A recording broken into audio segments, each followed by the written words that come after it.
Assalamualaikum warahmatullahi wabarakatuh. Selamat malam dan selamat datang di Nightmare Side, di mana malam hari ini kamu akan mendengarkan satu pengalaman kisah nyata insan muda ketika dia bertemu dengan makhluk halus atau yang biasa kita sebut dengan hantu. Pengalaman-pengalaman ini masuk pada tim Nightmare Side melalui email ke nms@ardanradio.com. Jadi pastiin kalau kamu ingin share atau berbagi pengalaman kisah seramnya, bisa kamu email langsung ke nms@ardanradio.com. Gak cuma itu, setiap Senin sampai Jumat Nightmare Side di Ardan Radio jam 8 malam pasti punya tayangan-tayangan yang spesial buat kamu pecinta horor. Mulai dari cerita-cerita seram, ada Spooky for Nightmare Side di mana kita interaksi langsung telepon, dan juga ada Nightmare Side Testi Misteri atau bahkan penelusuran atau ekspedisi atau doku misteri yang ada di setiap malam Jumatnya. Jadi pastiin kamu subscribe YouTube channel Ardan Radio, nyalakan lonceng notifikasinya, share, likes, dan komen jika kamu suka video ini. Dan satu lagi, ingat, jangan pernah dengerin Nightmare Side ini sendirian.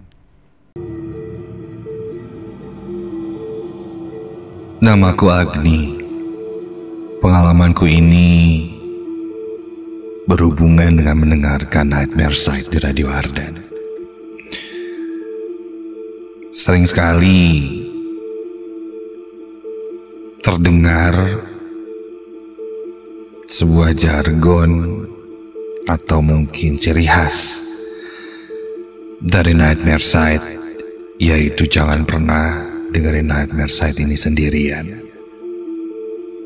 Bagi beberapa orang, mungkin hal ini hanya sebuah lelucon,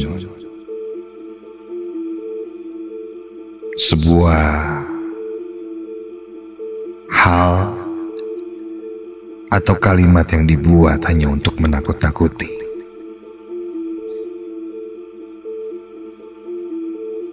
Aku pun ingin berpikir seperti itu. Sehingga ketika mendengarkan Nightmare Side sendirian, tidaklah menjadi sebuah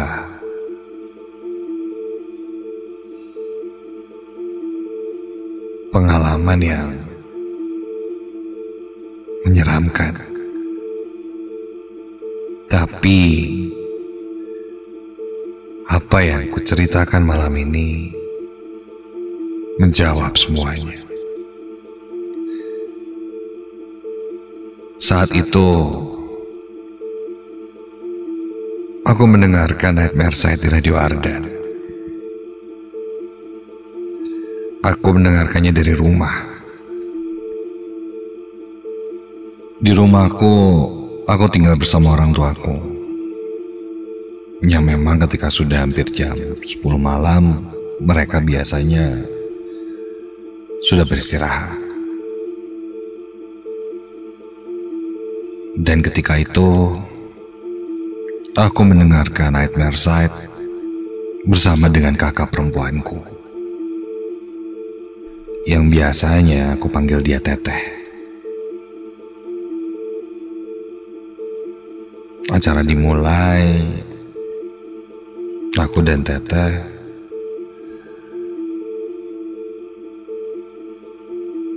menyalakan radio dengan volume yang tidak terlalu besar juga. Kami pun mendengarkan. Teteh mendengarkan sambil main handphone, sedang aku mendengarkannya sambil tiduran.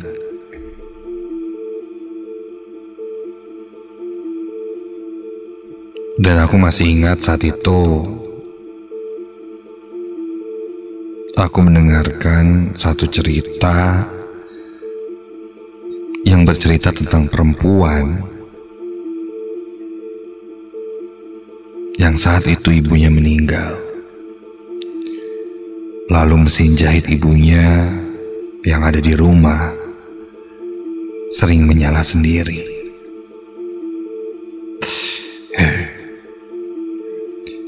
Bisa dibilang aku memang suka dengan cerita-cerita seram. Tapi kalau dibilang berani, ya tidak juga.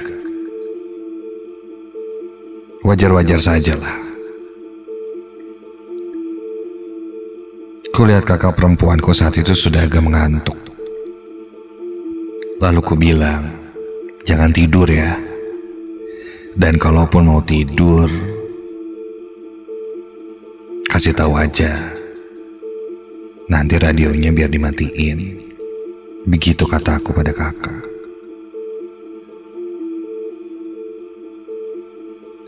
Tapi ternyata aku yang saat itu posisinya mendengarkan sambil tiduran, malah sebaliknya, aku yang ketiduran. Entah sudah berapa lama saat itu. Dan tiba-tiba aku terbangun ketika aku mendengar suara. Seperti ada yang tertawa. Perempuan. Terdengar cekikikan layaknya kuntilanak. Terdengar tepat di telinga sebelah kananku. Kontan aku terbangun. Terperanjat cukup kaget ketika itu. Dan suara radio cerita Nightmare Side itu masih terdengar. Mungkin suara tertawa yang ku dengar di tidurku tadi terbawa dari radio. Saat itu kelihat kakak perempuanku sudah tidak ada di kamar. Lantas aku memanggilnya. Teh? Teh? Terdengar kakakku menyaut dari kamarnya yang ada di sebelahku. Aku bangkit dan kulihat dia sedang teleponan dengan pacarnya. Sambil bertanya padaku kenapa. Takut ya? Begitu katanya. Aku bilang saja aku tidak takut. Aku lalu kembali ke kamar. Dan saat itu ternyata baru akan dimulai cerita selanjutnya. Aku lanjut mendengarkan Nightmare Side. Sampai entah hanya perasaanku atau sugestiku saja. Di tengah-tengah cerita aku mulai merasakan hal yang tidak nyaman. Perasaan mulai tidak enak. Dan seperti ada feeling akan terjadi sesuatu.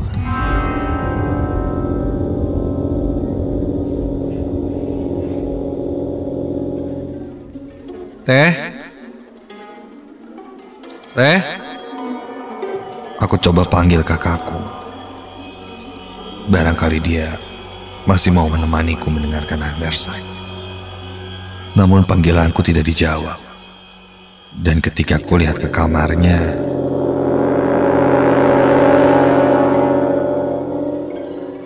dia sudah tidur.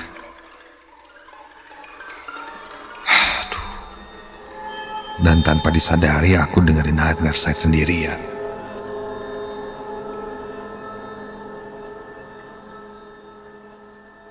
Sebenarnya bisa saja aku sudahi malam itu, matikan radio lalu tidur. Tapi aku masih penasaran dengan jalan cerita yang sedang kudengarkan itu.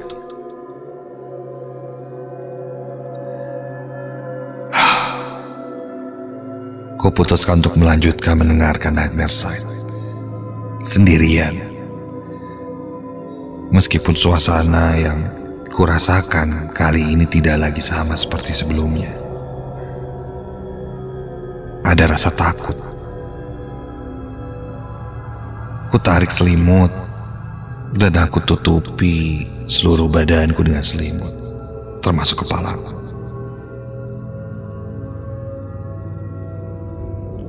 Cerita terus berjalan sampai Loh.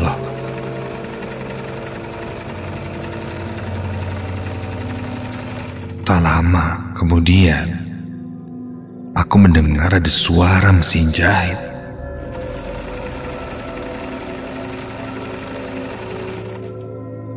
Kok ada suara mesin jahit? Ini dari radio gitu. Perasaan cerita mesin jahit kan tadi udah. Aku coba dengarkan dengan seksama. Suaranya sangat dekat dan sangat nyata.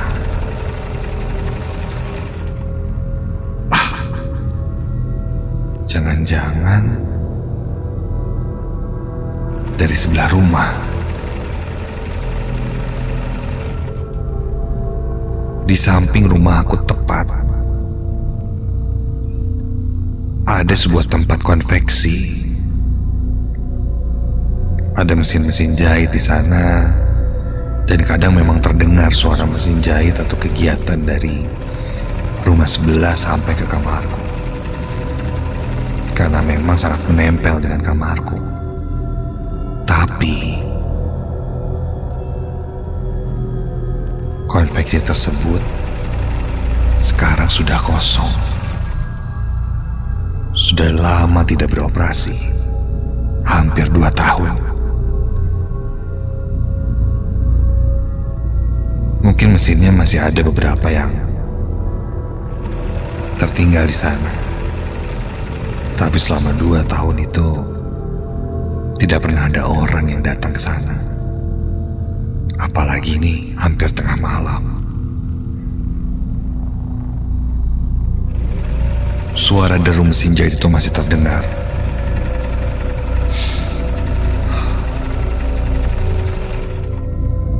Tapi aku masih merasa dan berpikir mungkin ini dari radio. Ada sound effect yang bocor sehingga terdengar lagi.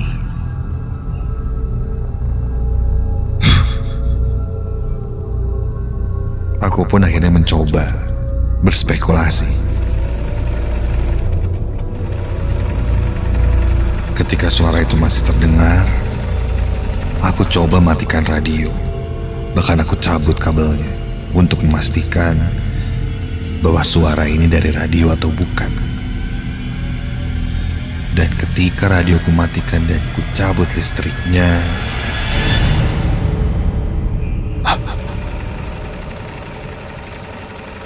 suara mesin jahit itu masih terdengar. Jelas, ini bukan sound effect atau backsound dari radio.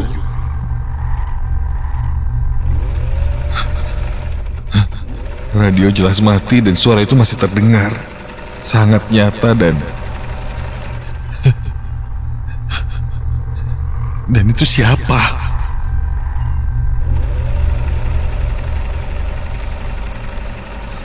Aku lalu menyalakan lagi radio. Dan ketika itu suara mesin jahit pun perlahan hilang. Jantungku mulai berdegup kencang. Bulu kuduku berdiri merinding. Muncul rasa ketakutan yang amat sangat. Seperti ada perasaan bahwa ada sesuatu yang sedang mengincarku di dalam kamarku. Dan ketika itu entah kenapa kepala dan mataku ini seperti di bawah selalu mengarah ke satu titik, yaitu ke atas lemari yang ada di depanku.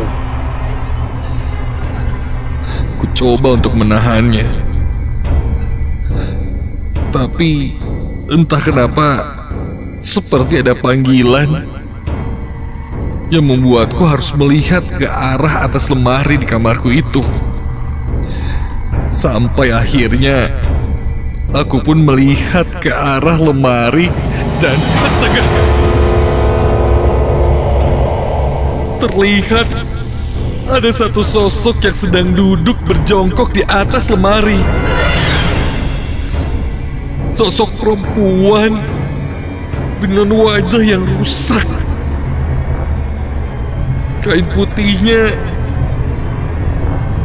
terurai ke bawah dari atas lemari, putih dan lusuh, dengan rambut berantakan, agak gimbal, dan tangannya memegang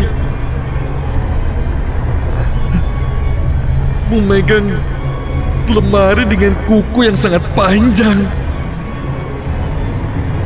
Terlihat mengarah ke arahku sambil tertawa menyeramkan.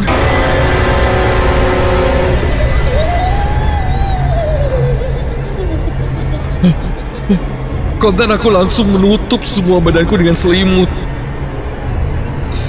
Dari ujung kaki hingga ujung kepala, bulu kuduku berdiri merinding amat sangat. Aku coba membaca doa-doa, sampai ku ingat ada satu mitos yang pernah ibuku ceritakan. Katanya kalau kita takut, cabut rambut satu helai dan bilang, "Aku tahu kamu di sana, dan sudah, jangan ganggu." Percaya tidak percaya, sambil terus berdoa, aku pun mencoba hal itu. "Aku tahu kamu di sana, jangan ganggu. Aku tahu kamu di sana, jangan ganggu. Aku tahu kamu di sana, jangan ganggu." Seketika perlahan suara tertawa itu hilang. Buru-buru aku buka selimut dan kulihat sosok itu sudah tidak ada di kamarku. Aku langsung keluar dari kamar, membangunkan orang tuaku. Dan karena kepanikanku itu, kakakku juga terbangun.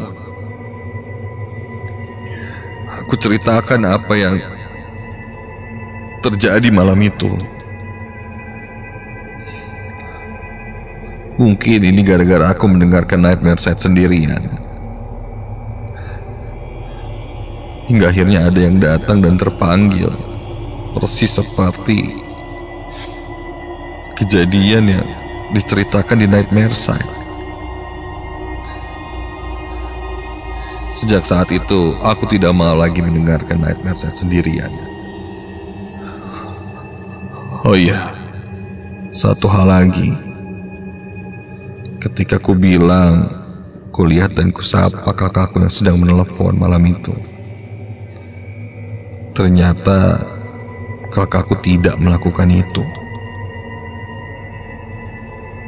Dia tidak teleponan dengan pacarnya, dan memang malam itu dia sudah tidur. Aku tidak percaya ketika ku lihat recently call-nya. Memang di jam segitu tidak ada panggilan keluar atau masuk dari handphone kakakku. Jadi ketika kakakku bilang takut ya, ternyata itu bukanlah kakakku.